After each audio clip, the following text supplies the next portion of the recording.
لا إله إلا الله لا إله إلا الله لا إله نحمده ونصلي على رسوله الكريم اما بعد فاعوذ بالله من الشيطان الرجيم بسم الله الرحمن الرحيم وقال انما اتخذتم من دون الله اوثانا مودة بينكم في الحياة الدنيا ثم يوم القيامة يكفر بعضكم ببعض ويلعن بعضكم بعضا ومأواكم النار وما لكم من ناصرین۔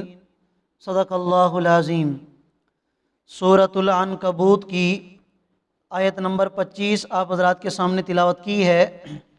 آیت کریمہ کا ترجمہ یہ ہے، اللہ رب العالمین ارشاد فرما رہے ہیں، اور ابراہیم علیہ السلام نے یہ بھی کہا، اے میری قوم، بے شک تم اللہ کو چھوڑ کر بتوں کی عبادت کرتی ہو، مودۃ بینکم فی الحیات الدنیا، اور یہی بت پرستی دنیا کی زندگی میں تمہاری آپس میں محبت کی وجہ ہے۔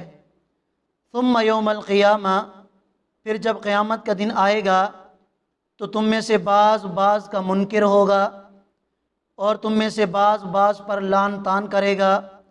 وَمَأْوَاكُمُ النَّارُ، لیکن اس وقت کا یہ لعن طعن کسی کام کا نہیں ہوگا، اور تمہارا ٹھکانہ جہنم ہوگا۔ وَمَا لَكُم مِّن نَاصِرِينَ، اور کوئی بھی تمہارا مددگار نہیں ہوگا۔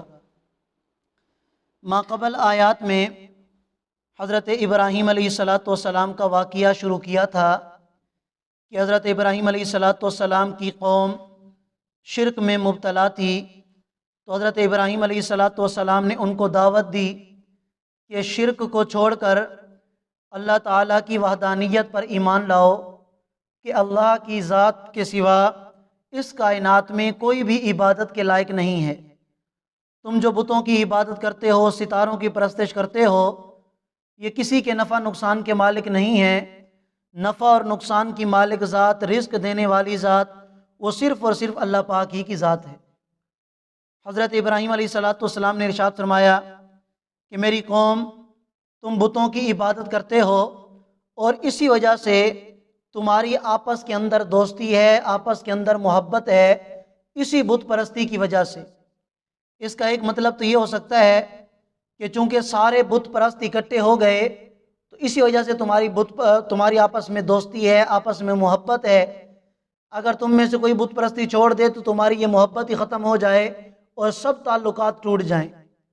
اور دوسرا مطلب یہ بھی ہو سکتا ہے کہ تم بت پرستی پر آتے ہو یا بتوں کی عبادت کرتے ہو اپنے دوستوں کی وجہ سے، اپنے رشتہ داروں کی وجہ سے، کہ تم دیکھتے ہو کہ ہمارے رشتہ دار تو بت پرست ہیں، ہم اللہ کی توحید پر عمل کیوں کریں؟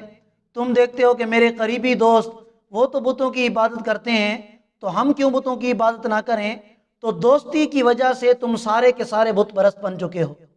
گویا اللہ رب العالمین سمجھانا یہ چاہتے ہیں کہ ہر انسان کو چاہیے کہ وہ اپنے دوستوں کی طرف نہ دیکھے، ہر انسان کو چاہیے کہ وہ اپنے تعلقات والوں کو نہ دیکھے، رشتہ داروں کو نہ دیکھے۔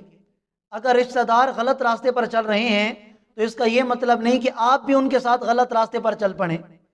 ہر انسان کو چاہیے کہ حق بات کو پہچانے، جائز اور صحیح بات کو پہچانے، چاہے پوری دنیا ہی مخالف کیوں نہ ہو جائے، اسے چاہیے کہ وہ اسی حق پر ڈٹا رہے۔ یہی سبق دیا گیا ہے اس آیت کریمہ میں۔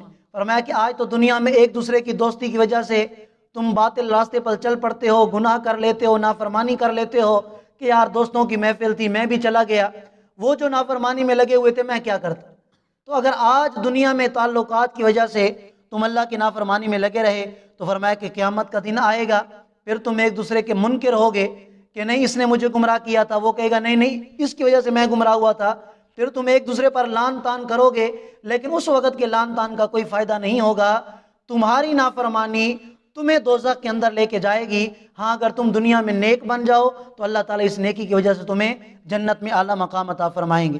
فآمن لہ لوط، حضرت ابراہیم علیہ السلام دعوت دیتے رہے، اور ان کا جو اپنا وطن تھا عراق، اس پورے عراق کے اندر صرف حضرت لوط علیہ السلام جو ان کے بھتیجے بھی تھے رشتے میں، وہ ان پر ایمان لائے اور کوئی بھی ان پر ایمان نہیں لایا تھا، وہ ایمان لائے۔ وقال، اور حضرت ابراہیم علیہ السلام نے فرمایا کہ میں تو ہجرت کرنے والا ہوں الی ربی، اپنے پروردگار کی طرف، یعنی اپنے رب کی رضا میں اللہ کے راستے میں ہجرت کرنے والا ہوں۔ انہ هو العزیز الحکیم، بے شک اللہ تعالیٰ کامل اقتدار رکھنے والے اور کامل حکمت رکھنے والے ہیں۔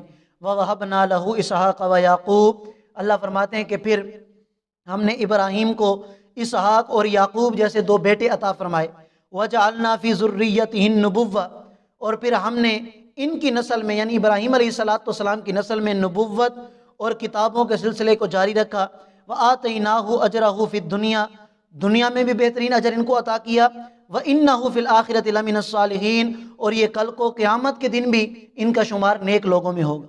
وَلُوطًا إِذْ قَالَ لِقَوْمِهِ، اور ہم نے حضرت لوط علیہ السلام کو بھی نبی بنا کے بھیجا جب انہوں نے اپنی قوم سے کہا اِنَّكُمْ لَتَأْتُونَ الْفَاحِشَةَ، کہ بے شک تم ایسی بے حیائی کا کام کرتے ہو، مَا سَبَقَكُمْ بِهَا مِنْ أَحَدٍ مِنَ الْعَالَمِينَ، کہ تمام جہان والوں میں اس جیسا گناہ تم سے پہلے کسی نے نہیں کیا۔ اِنَّكُمْ لَتَأْتُونَ الرِّجَالَ، وہ گناہ کون سا تھا کہ تم اپنی جنسی خواہشات مردوں سے پورا کرتے ہو، حالانکہ اس کے لیے تو اللہ نے عورت کو بنایا ہے کہ نکاح کے ذریعے تم اپنی خواہشات کو پورا کرو، لیکن تم مردوں کے پاس آتے ہو۔ وَتَقْطَعُونَ السَّبِيلَ، ڈاکہ زنی کرتے ہو۔ وَتَأْتُونَ فِي نَادِيكُمُ الْمُنْكَرَ، اور اپنی مجلسوں میں بدی کا ارتکاب کرتے ہو، جہاں بھی بیٹھتے تھے بس گندی باتیں ان کی ہوتی تھی، بے حیائی کی باتیں ہوتی تھیں، اور جس مسافر کو آتا دیکھتے اس کو راستے میں ہی لوٹ لیتے تھے۔ تو جب قوم والوں کو حضرت لوط علیہ السلام نے یہ بات کہی تو انہوں نے آگے سے کیا جواب دیا؟ فما کان جواب قومه، ان کی قوم کے پاس اور تو کوئی جواب نہیں تھا الا، سوائے اس کے کہ انہوں نے یہ کہا ائتنا بعذاب اللہ، اے لوط اگر تم سچے ہو اللہ کا عذاب ہمارے اوپر لے کے آؤ، ان کنت من الصادقین، اگر آپ سچے ہیں۔ اس پر حضرت لوط علیہ السلام نے اللہ کی بارگاہ میں دعا کی کہ یا اللہ، میں نے اپنی ذمہ داری پوری کر لی، پیغام آپ کا پہنچا دیا، یہ لوگ ماننے والے نہیں ہیں، آپ کے عذاب کو دعوت دے رہے ہیں، تو یا اللہ میری مدد فرما، مجھے آپ اس عذاب سے بچا لیجئے۔ قال، حضرت لوط علیہ السلام نے فرمایا ربی، اے میرے رب، انصرنی علی القوم المفسدین، اس فساد پھیلانے والی قوم کے مقابلے میں آپ میری مدد فرما دیجیے۔ اللہ تعالی ہم سب کو سمجھنے اور عمل کرنے کی توفیق عطا فرمائے۔ جزاکم اللہ۔